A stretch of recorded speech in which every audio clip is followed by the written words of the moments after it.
Amin Hannaoui et Boukar Ben Gabrit. Dans la localité de l'Xamra, les habitants sont sous le choc. Le crime est effroyable. Muni d'un grand couteau et d'une hache, le meurtrier tue 10 membres de sa famille. C'était jour de marché. Seules quelques femmes et vieillards sont restés au douar. À l'intérieur du domicile, il assassine son père, sa mère, son oncle paternel, son cousin, son épouse et plusieurs autres membres de la famille. J'ai entendu des cris. Ma femme est venue me dire qu'il avait tué sa belle-mère et son père. C'était inimaginable. Non, c'est vrai, a-t-elle insisté. J'ai eu très peur, je n'ai pas voulu sortir dehors, j'aurais subi le même sort. Il est allé au souk, il a pris un verre de thé et est revenu au douar. Avait-il prémédité son acte? Je ne saurais le dire. La plupart des gens se sont rendus au souk, seuls quelques femmes et vieillards sont restés chez eux. Rien ne laissait penser qu'un meurtre pareil puisse être commis par le mis en cause.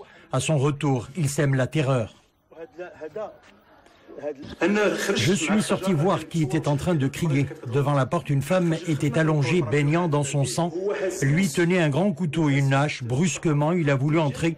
On l'a empêché en repoussant la porte. Il est allé faire ses courses au souk. Il a vendu son âne. 1 heure plus tard, il tue une dizaine de personnes, dont son père, sa mère, sa femme, des proches, mais également des voisins.